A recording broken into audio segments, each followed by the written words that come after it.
मतलब किसका सम दिया है, फ्रैक्शन, ये जो फ्रैक्शन आया है इसका एंड इट्स रेसिप्रोकल और इसका रेसिप्रोकल, किसका सम है, ये फ्रैक्शन खुद और इसका रेसिप्रोकल। तो रेसिप्रोकल कैसे लिखा जाता है, आपको आता है ना लिखना है, डिनोमिनेटर ऊपर चल जाता है, न्यूमरेटर नीचे रहता है, मतलब उल्टा, x + 3 ऊपर और x नीचे। ये इसका रेसिप्रोकल है और ये फ्रैक्शन है, ये इसका रेसिप्रोकल है और दोनों का सम गिवन है ना, फ्रैक्शन एंड इट्स रेसिप्रोकल का सम कितना है, इतना। इसको कैसे लिख सकते हैं, इम्प्रॉपर फ्रैक्शन में 29/10 लिख सकते हैं ना। हेलो फ्रेंड, तो आज हम लोग क्वाड्रेटिक इक्वेशन का पार्ट 10 वीडियो करने वाले हैं। आज हम इसमें फ्रैक्शन से रिलेटेड कुछ क्वेश्चन सॉल्व करने का प्रयास करेंगे। बहुत ही आसान तरीके मैं आपको समझाऊंगा, ठीक है। आपने कुछ सीन तो देख लिया होगा पीछे, तो आपको मज़ा आया तो आपको आगे भी मज़ा आएगा, तो लास्ट तक जरूर देखिएगा।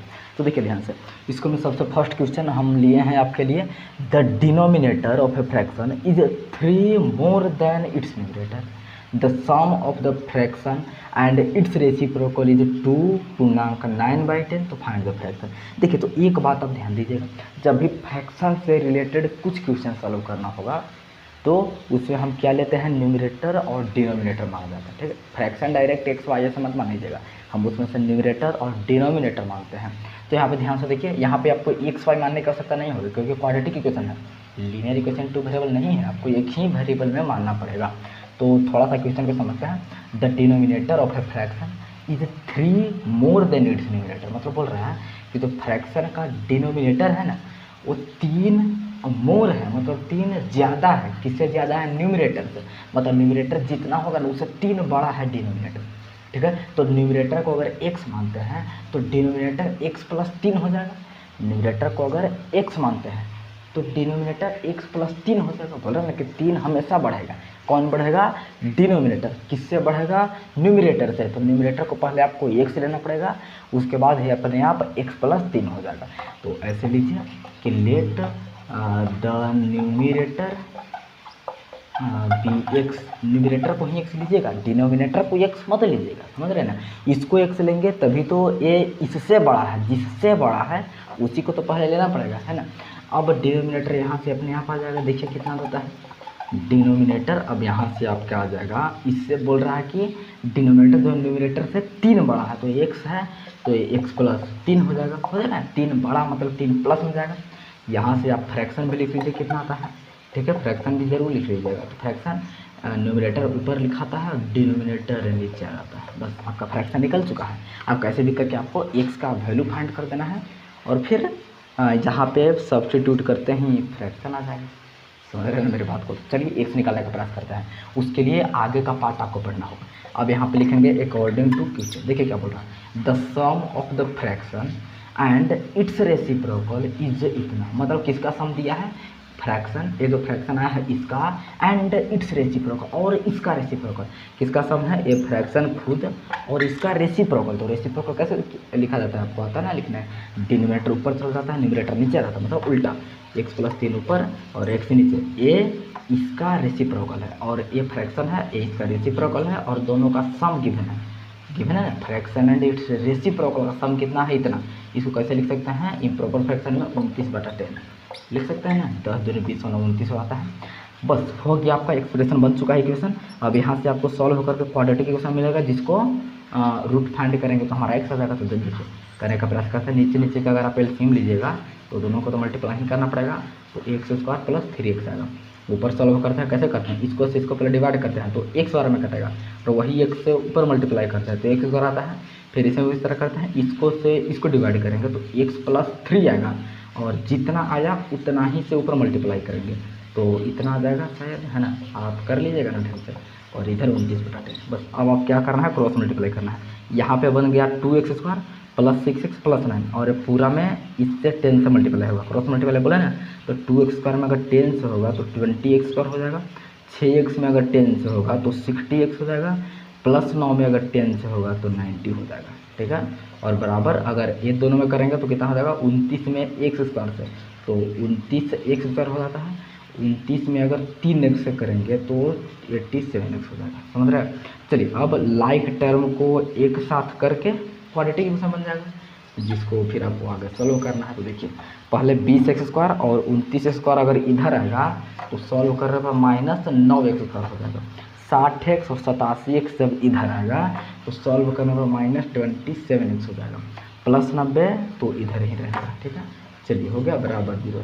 अब यहाँ से -9 कॉमन निकाल लीजिए ताकि ये एक से थोड़ा कोफिशिएंट प्लस बन जाए। तो -9 कॉमन निकलेगा तो इसमें x बचेगा, इसमें +3x बचेगा, इसमें -10 बचेगा, बराबर में -9 0 का बट्टा में जाएगा तो 0 ही रहता है। ठीक है, ये आपका क्वाड्रेटिक इक्वेशन बन चुका है। अब आप इसको फैक्टराइजेशन मेथड से कोई भी मेथड से आप सॉल्व कीजिए। तो देखिए फैक्टराइजेशन मेथड लगाइएगा ना तो आपको इतना दिखेगा आते हुए, समझ रहे हैं। आपको तो करना आता है, अगर नहीं करना आता है तो जाकर पहले सीखिए, तभी से हाथ आइएगा सर, नहीं तो आप गलत कर रहे हैं। ठीक है, तो देखिए अब दोनों को बार बार 0 बनाते हैं, एक बार इसको 0 बनाएंगे, एक बार इसको 0 बनाएंगे। अगर इसको 0 बनाएंगे तो x बराबर -5 आएगा, अगर इसको 0 बनाएंगे तो x बराबर 2 आ जाएगा। ठीक है, तो इस तरह से इस क्वाड्रेटिक इक्वेशन का 2 रूट निकल चुका है, x बराबर -5 और x बराबर 2। अब आप सोच रहे होंगे कि फ्रैक्शन x का वैल्यू से निकल चुका है, लेकिन किस वैल्यू को लो, इसको लें या फिर इसको लें।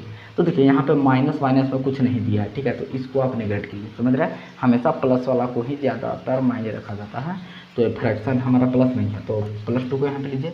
तो देखिए +2 लेते हैं, कितना हो जाएगा यहाँ पे 2 और यहाँ पे 2 3 5, मतलब आपका आंसर आ जाएगा 2/5 is the required answer for this question. ठीक है, तो चलिए एक क्वेश्चन मतलब और क्वेश्चन करेंगे, लेकिन एक और क्वेश्चन आ रहा है सामने, ध्यान से करिएगा उसको।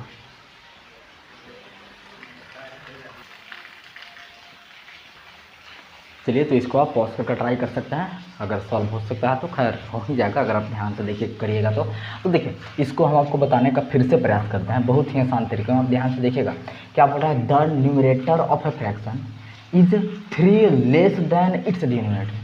तो फिर से फ्रैक्शन वाला है तो न्यूमरेटर और डिनोमिनेटर ही लेंगे, लेकिन अब की बार ध्यान दीजिएगा, न्यूमरेटर जो है ना वो 3 कम है।